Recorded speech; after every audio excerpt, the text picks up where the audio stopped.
Hi, and welcome to Ner L'Reglai Jewish Ministries, where we teach the Bible from a Jewish historical, cultural, and linguistic perspective. This teaching is on Revelation chapter 8, and I've titled this teaching The Seventh Seal and the Great Deception. Now let's just get right into the text, verses 1 to 5, and we read this. When the Lamb broke the seventh seal, there was silence in heaven for about half an hour. And I saw the seven angels who stand before God, and seven trumpets were given to them. Another angel came and stood at the altar, holding a golden censer, and much incense was given to him, so that he might add it to the prayers of all the saints on the golden altar, which is before the throne. And the smoke of the incense with the prayers of the saints went up before God out of the angel's hand. Then the angel took the censer and filled it with the fire of the altar and threw it to the earth. And there followed peals of thunder and sounds and flashes of lightning and an earthquake. It's an amazing scene once again. So, as always, what is the context of Revelation chapter 8, what we're reading here? Now, this is obviously in the time of the Great Tribulation. We know that from what's going on and from the events. Now, we know that the Lamb here breaks the seventh seal, which introduces the seven trumpets, right? We see all that in that first verse. So we're going to get into the seven trumpets. We're going to start into them in this teaching. And I just want us to consider the following question as we go through today's teaching. And that is this: how will those living on earth during the time of the Great Tribulation respond to the catastrophic events which will unfold on earth and will be displayed in the heavens, right? So as we're beginning to really get into the thick of the Great Tribulation and seeing some of the wrath of God being poured out and these events that are horrific, right? How will those on the earth respond? So I want us to consider that as we go through the teaching, and we'll give some insights into that as well. Now, we read in the beginning here that when the Lamb broke the seventh seal, there was silence in heaven for about half an hour.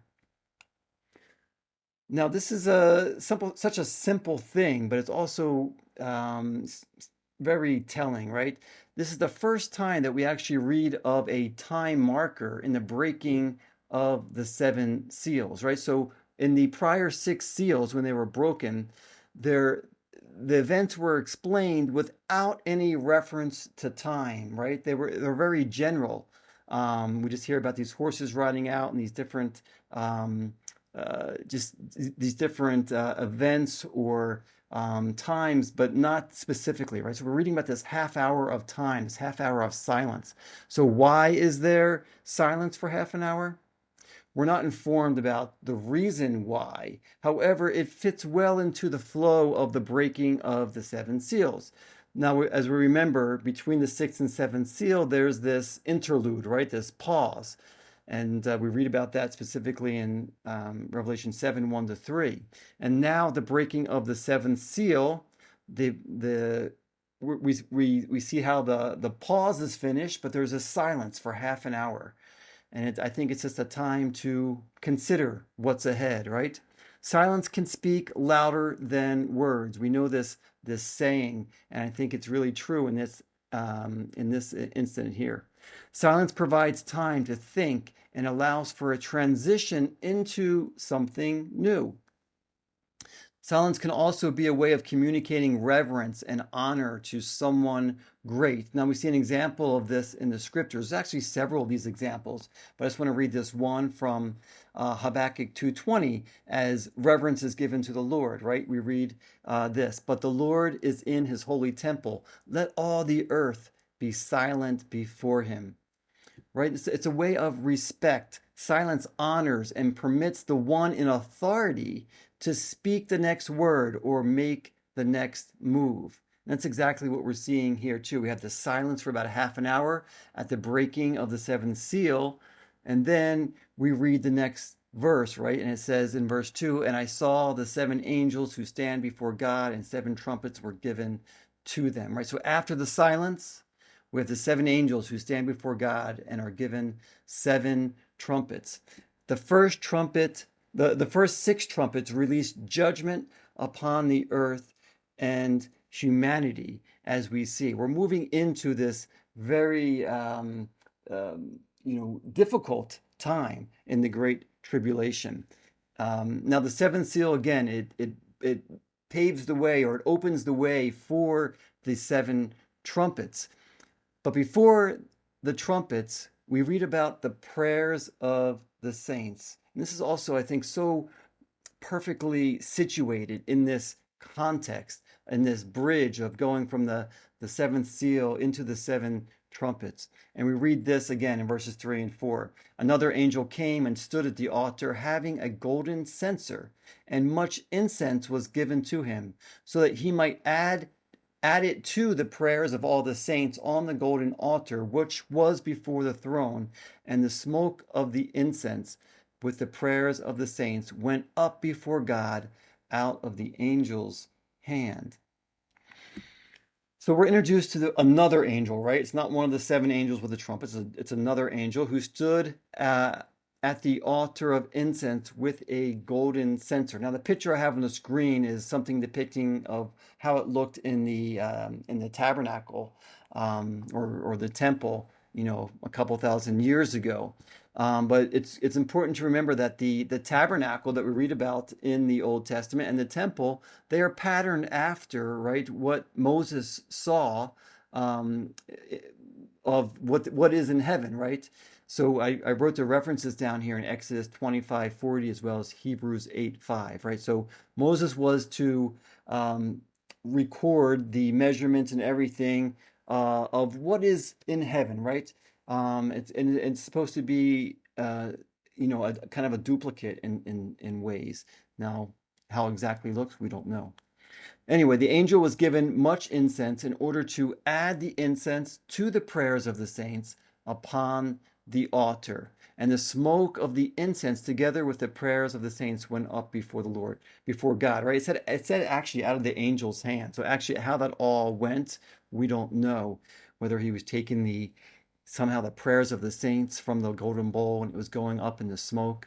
But it went up before God as this fragrant offering, right? Now, we previously read about the prayers of the saints contained in golden bowls in Revelation chapter 5.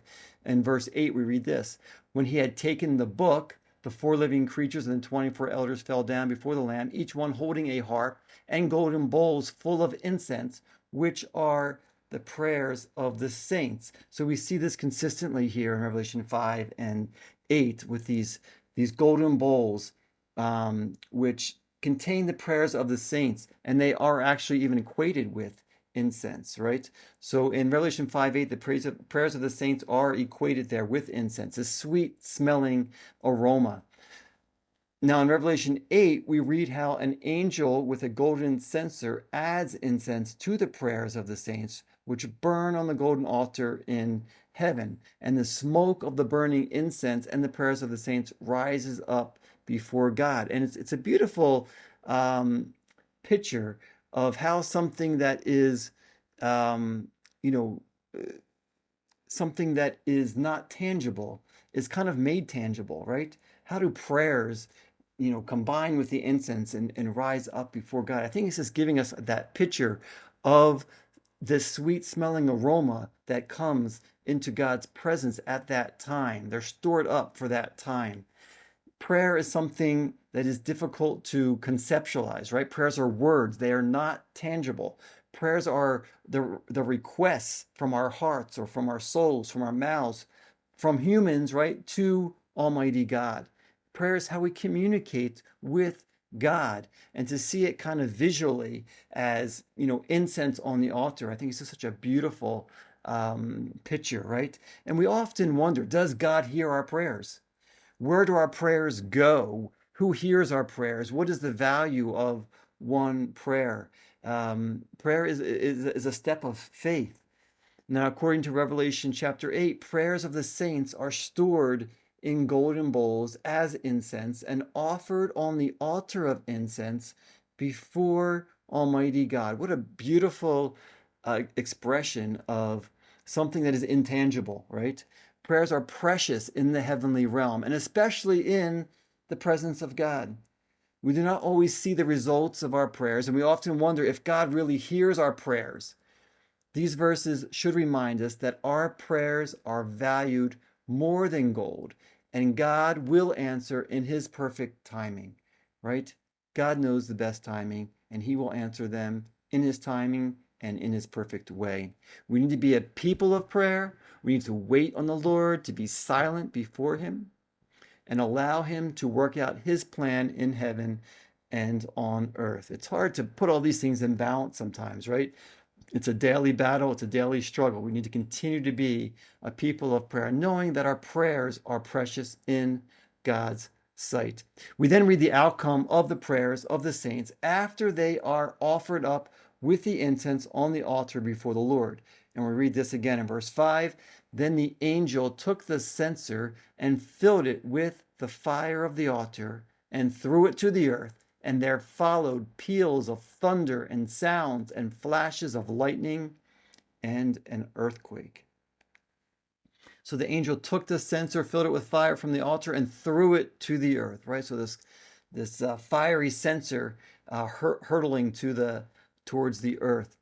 Now, as the events of the end times unfold, we see how God works in unison with the prayers of his saints, as Yeshua taught us to pray, right? Quote, pray then in this way, our Father who is in heaven, hallowed be your name, your kingdom come, your will be done on earth as it is in heaven, right? And so here we literally see that prayer being fleshed out, right? The prayers which are stored up in heaven are put on the altar of incense, and they are then taken with that fire and thrown to the earth, right? The prayers go up to the God in incense. Kind of the reaction or the answer to those prayers are part of God's response in bringing judgment upon the earth. So it's interesting to see how this all works together. And I think it's portrayed for us in a way that we can see it and understand it. And again, in preparation for God's kingdom, we know his kingdom is coming, right? There's also a great judgment to come first. Now, after the fire was thrown to the earth, we read the following, and there followed peals of thunder and sounds and flashes of lightning and an earthquake, right? So there's this great kind of cosmic reaction to what's going on by this throwing of the fiery censer to the earth. And I think this is beautiful to see after the silence, right? We have the trumpets being given to the seven angels, and then we have the prayers of the saints, which are basically answered. And then we have this reaction in the physical realm as well, with the thunder, the lightning, and the earthquake. Now, these natural phenomenon occur almost daily somewhere around the world, right? However, they are also used to signal to the world that God is doing something. Therefore, pay attention, right? They're basically wake-up calls: lightning, thunder, earthquake. Now, I just want to mention here that these natural signs are seen throughout the New Testament, throughout the Bible, but I'm just focusing on the New Testament here. And just to point out that the Greek words, as I looked at them, they appear in the New Testament text for a total of the times listed here. So for thunder, we see thunder used 12 times and 10 times in the book of Revelation. So out of those 12, the majority of them are in the book of Revelation. Now, the word for sounds is very general. So it's 189 times. I didn't take time to really look at it because it's more of a general word. Then we have lightning. It's only used 9 times in the New Testament, almost half, 4 times in the book of Revelation. The word for earthquake, it's used 14 times in the New Testament. Again, half the time, 7 times in the book of Revelation. So it's amazing to see how, especially these words, thunder and these great sounds, lightning and earthquake, are specifically used in the New Testament and for the majority of the time in the book of Revelation. And just to mention the word earthquake, there's also other ways of saying how like the ground shook or something, like when, different events happened and Paul and Silas were in jail. So there's other occurrences where there were earthquakes, but doesn't actually use that word. But anyway, we get the general idea here of how these different events on earth occur.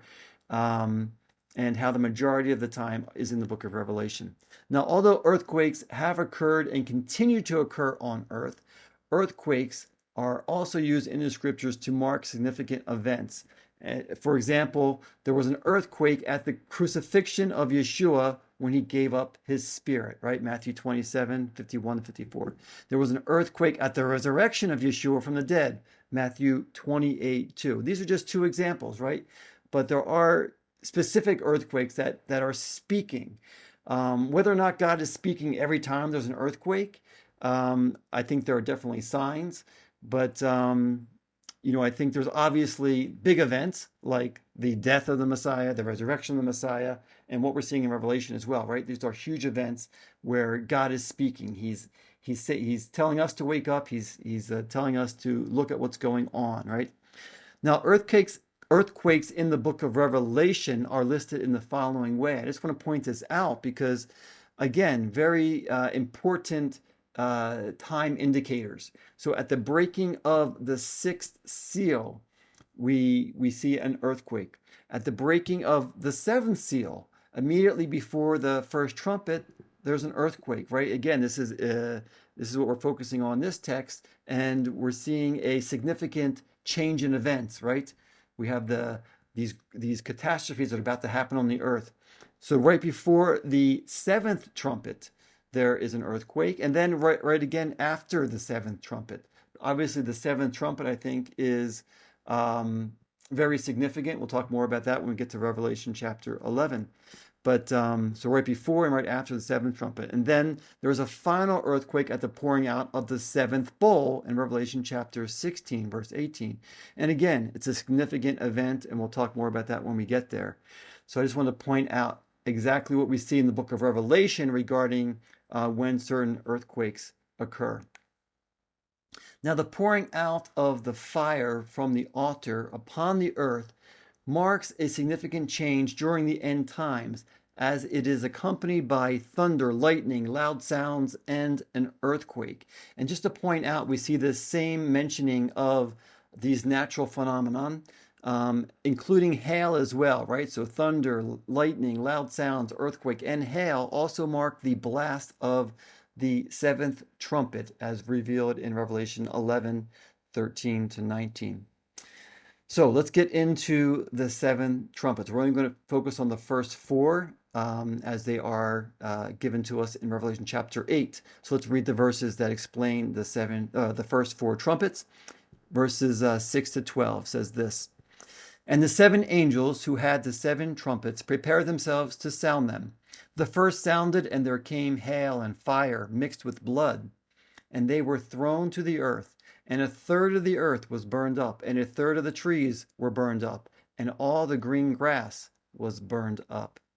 The second angel sounded, and something like a great mountain burning with fire was thrown into the sea, and a third of the sea became blood, and a third of the creatures which were in the sea and had life died, and a third of the ships were destroyed.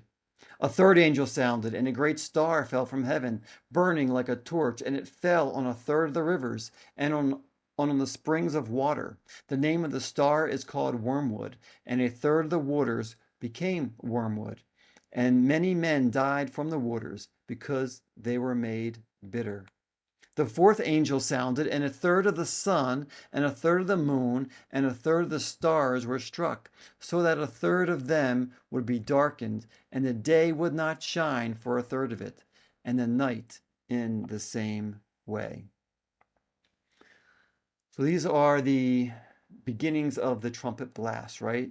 And we see how the seven angels who have the seven trumpets prepared them. We see one by one how they are blasting them, right? So the seven trumpets are much more definitive compared to the breaking of the seven seals, right? We saw how the seven seals are quite general, and they seem to provide a broad overview of the end times, as we looked at in detail when we studied chapter 6, right?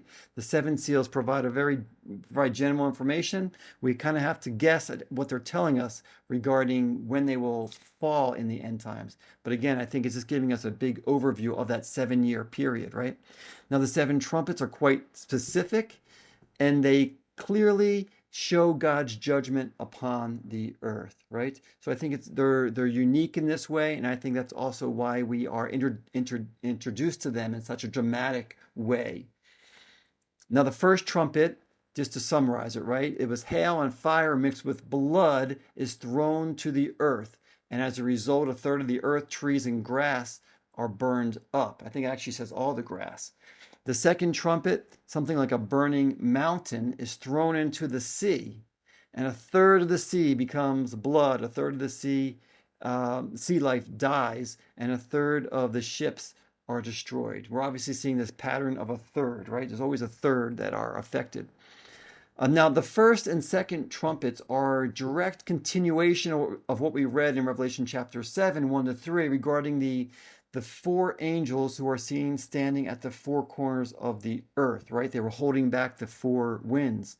And they were warned by another angel to not harm the earth, trees, or sea until the bondservants of God are sealed, right? So that was the great interlude, that pause while the sealing went on of God's people, right? And then we now see how the earth, trees, and sea are all harmed as a result of the first two trumpets, right? So literally we see that pause back in the beginning of Revelation chapter 7, and now we are seeing how that it's continuing, right? And literally the earth, trees, and sea are all being harmed. So at the third trumpet, a great star falls from heaven, burning like a torch upon a third of rivers and springs of water. Now, it says that the star's name is wormwood. That's the word we use in English. I'm going to give the Greek word in a second.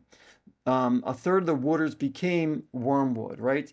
Meaning bitter. Many men died as a result of the bitter waters, most probably from drinking it. I mean, it doesn't say that, but that's the assumption.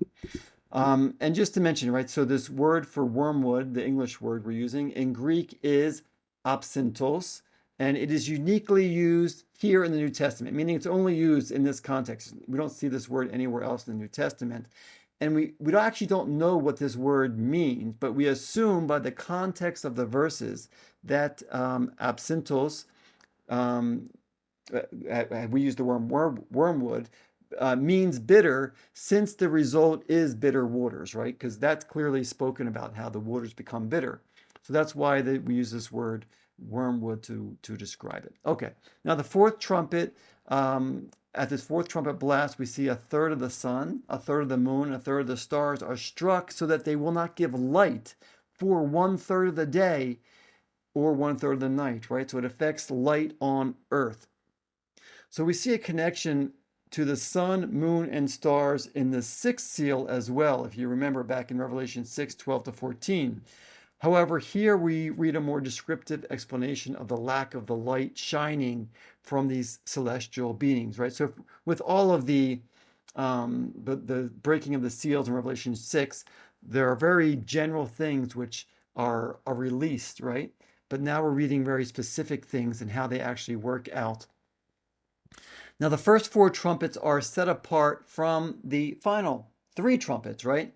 The first four trumpets are similar in that they all bring harm to 1/3 of a certain part of creation, directly harming the earth and its inhabitants.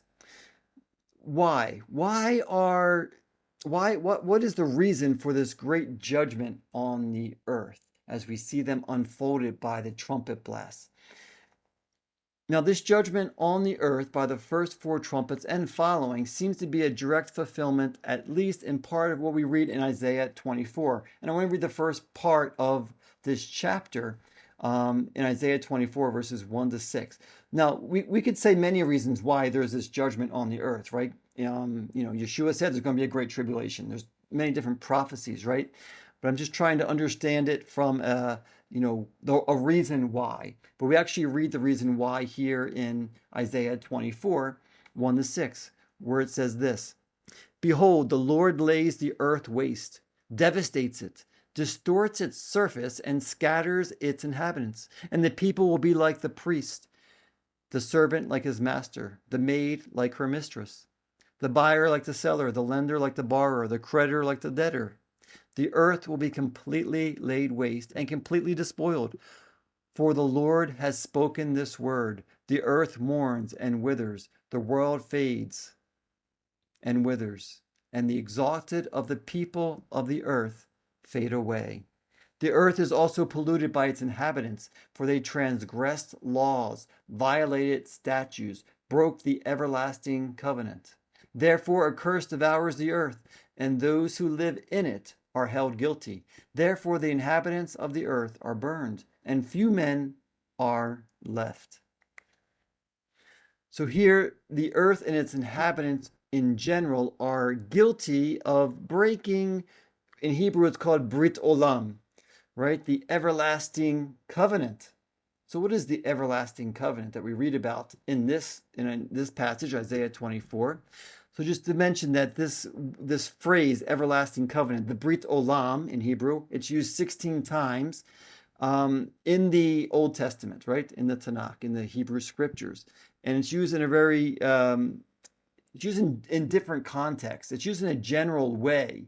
It's actually used of the covenant to David. It's used in reference to Abraham. It's used in the covenant to Noah when God, promised he wouldn't flood the earth again. But we see it also in a general way, and I really understand it as going back to Adam and Eve and Noah, going forward with all of humanity, right? It's God's covenant that he's keeping with his people. And the whole earth is guilty of breaking God's eternal covenant or God's everlasting covenant. And I think this is also what we read in Romans chapter 1, verses 18 to 32, right? In verse 18, it reads, "The wrath of God is being revealed from heaven against all the godlessness and wickedness of men who suppress the truth by their wickedness. God holds humanity responsible for what is clearly seen in his creation," right? We see that in Revelation 1, in many places in the Bible. And I think this is the expression of this eternal covenant that's broken, and the earth and the people on the earth pay the price in the end. Now, a response to the first four trumpets. I want us to think about this. How will those who are living on the earth at that time, believers and unbelievers, respond to these cataclysmic events, right? We know that there will be believers and unbelievers on the earth in those days, according to what we even read in especially Revelation chapter 7. So how will people living on the earth during that time respond to these cataclysmic events? Now, as believers in the Bible, God has forewarned us of these events, and we should be ready for what will come upon the earth in the end times. Yeshua clearly addressed this very issue when he warned us of the coming great tribulation in the end times. I want to read these verses out of Matthew 24, very familiar, verses 15 and 22. Again, though, just to remember how Yeshua warned his believers, his followers, what would happen in the end times. He says, "Therefore, when you see the abomination of desolation, which was spoken of through Daniel the prophet, standing in the holy place, let the reader understand. Then those who are in Judea must flee to the mountains. Whoever is on the housetop must not go down to get the things out that are in his house. Whoever is in the field must not turn back to get his cloak. But woe to those who are pregnant and to those who are nursing babies in those days. But pray that your flight will not be in the winter or on a Sabbath, for then there will be a great tribulation, such as has not occurred since the beginning of the world until now, nor ever will. Unless those days had been cut short, no life would have been saved. But for the sake of the elect, those days will be cut short." So Yeshua gives us a very clear warning here, right, about the Great Tribulation. Believers will not be in the dark when these things occur. We will know and understand that the time of the Great Tribulation is upon the world. Outside of fleeing to the mountains, Yeshua did not provide many words of advice, but he did give many warnings of the difficult days ahead, right? He simply said, flee to the mountains, and said it's going to be difficult. Yeshua stated that it is for the very reason of the elect, right? Believers on the earth, that the time of the Great Tribulation is cut short, will not be prolonged, right? It will not continue for more than the appointed time. Yeshua's own words in Matthew 24 again confirm that his followers will be on the earth during the time of the Great Tribulation, right? Yeshua spoke clearly to his disciples, to us today, that we need to be ready for this time. Okay, so that's a kind of a simple explanation of how believers will respond. How will unbelievers respond in those days? How will so many in this world not fear and turn to the living God when calamity strikes the earth?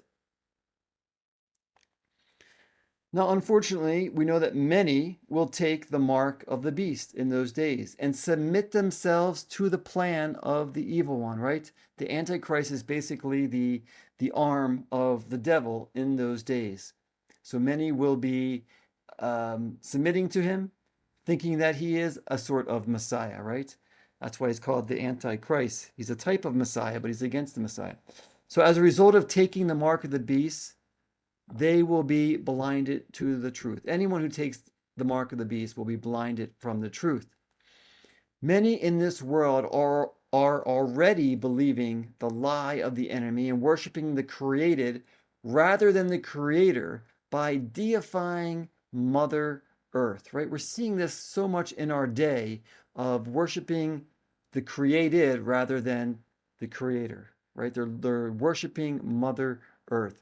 The climate change movement is preparing the world to interpret any major global catastrophe as a result of climate change. We see this so in the news every day. Every time there's a storm, there's this or that, they're always talking about climate change. So therefore, there's a reason to not believe the catastrophic events that are directly from God.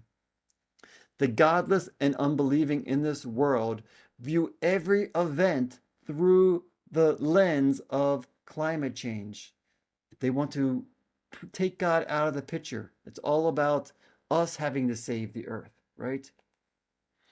Now, how do we even understand these events which are spoken of by these as a result of the four trumpets, right? So for the second trumpet, we read something like a great mountain burning with fire was thrown into the sea, right? How do we even imagine that? And not that we have to, but I just want to explain from a worldly perspective how they are through climate change and thinking about end times events from a secular perspective. They're constantly creating these different scenarios. And there's a movie that came out this past year by Netflix called Don't Look Up. And I watched this movie, and it was fascinating to watch it because basically it's a climate change kind of thematic movie that has this catastrophic event that is happening. This huge comet that's the size of it's basically 9 kilometers or 5.5 miles in diameter is heading towards the Earth, and these certain astronomers are trying to warn people on the Earth and the government to get ready for this and do everything we can to prepare and to do something to be proactive. And so the whole scenario is very similar to actually what we read in the Bible of this huge object from space, right, coming to hit the Earth and cause this great catastrophe. And in this movie, the Earth is destroyed and everyone on it is killed. And I say this just to say that this is a climate change movie. And it's basically saying that we as humans need to do everything we can to save Mother Earth. And I think therefore this climate change agenda is literally preparing people for these catastrophic events of the end times to be able to simply say this is because everyone's using too many fossil fuels, right? Or we did something wrong to upset Mother Earth. So there's reasons that they will explain away the supernatural. The climate change agenda is quickly invading every part of society, whether it be in the movies, in schools, they're teaching it, right? The government, the UN, it's in politics, it's in every part of society. They're using our tax dollars, right, to fight climate change, billions and trillions of dollars to try to fight this issue, this great war of climate change. The climate change agenda is quickly becoming a number one priority in many cultures. President Biden and others are making it their number one issue. They're trying to get all their money from the government to focus on fighting these agendas, right? And that's it's showing the great scope that people will go to try to save Mother Earth. In the end times, the loyalty of unbelievers to planet Earth will overshadow any understanding of the supernatural forces at work with each trumpet blast. They're simply going to blame it on fossil fuels, on the conservatives who are using too much, on Christians, right? It's going to become a weapon against us. Now, chapter 8 ends with the following verse. We're bringing this teaching to a conclusion shortly thereafter. We read this in the last verse of Revelation chapter 8. Then I looked, and I heard an eagle flying in mid-heaven, saying with a loud voice, Woe, woe, woe to those who dwell on the earth, because of the remaining blast of the trumpet of the three angels who are about to sound.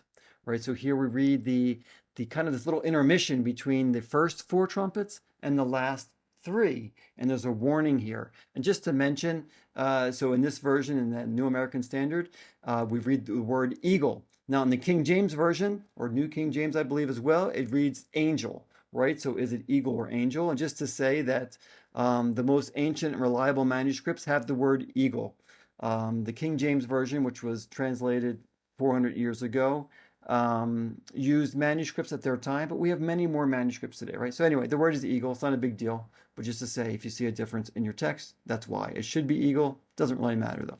Okay, now the warning by the eagle makes a distinction between the first four trumpets and the remaining three, right? The resulting judgments of the first four trumpets are all similar in that the judgments came from heaven to earth. We continually see these things that are coming from heaven and affecting the earth, right? The great burning mountain that comes to the earth, the sky that falls from the heavens, right? These are all things that come from heaven to earth. Now, the final three, especially the fifth and sixth, I should say, they are things that are released on earth, and we'll see that more in Revelation chapter 9. So there's a distinction there between the first four and the last three. And there's also this, the concept of the final three woes, which we just read about in this verse, right? It says, woe, woe, woe to these final three trumpets are associated with this warning, right? Woe. Now, it's obvious what the first two woes are in coordination with the next two trumpets. The fifth and sixth. But what is the third woe? And I'm asking this question in a rhetorical manner. Something to be thinking about. You can look at it on your own. Where is the third woe fulfilled in the scriptures? So be thinking about that. Okay, I want to bring this teaching to a close and just kind of have some concluding thoughts on what we're reading here about the first four trumpets, right? The events prophesied in the first four trumpets can easily be interpreted as resulting from climate change. Even as I explained from that movie, Don't Look Up, right? They can see things in the natural and they can say, well, this is because we didn't act. And it becomes this man-made battle rather than understanding that God is doing something. The climate change agenda, I think, really takes the focus off of the spiritual and our relationship with God and focuses on worshiping the created, right, instead of the creator. And obviously we need to be good stewards of everything God gives us, but we need to use it in a way that serves us as well. And this whole climate change agenda really focuses everything on how we need to save Mother Earth, right? But it's a deception that will keep many people from turning to God. And it's happening today, and it will happen in the future as it continues. And I asked the question, how can we best refute the deception of climate change and the whole agenda to save Mother Earth? And that is simply, I think, best summed up in the words of Yeshua. His timeless wisdom. As we read in John 8:31-32, where Yeshua said, "If you continue in my word, then you are truly disciples of mine, and you will know the truth, and the truth will make you free." Right? We as disciples of Yeshua must know the truth in order to expose the lies of this world and be ready for what will come in the end times. It's such a simple truth, right? But it is so powerful as well, because when we know the truth, we are set free from the lies of the evil one. If we don't know the truth, we can easily be deceived, and that's what we need to be careful of. We must know the truth and expose the lies for what they are. It is the truth of God's word that sets us free. The climate agenda is a lie that is setting people up to worship the created rather than the creator in the end times, and to not repent and turn to him. So this is the conclusion to this teaching on Revelation chapter 8, the seventh seal, right, which releases the seven trumpets, which releases these catastrophes on earth and the great deception of climate change. And see how closely they're linked, but it's so deceptive, and we need to know the truth so that we are not deceived. Here are some of the resources I use in my preparation for this teaching. Please feel free to share this teaching with others. And again, I want to invite you to partner with us. Ner L'Reglai is a registered nonprofit organization, and we are fully dependent on generous donations from people like you. So thank you, and see you again next time.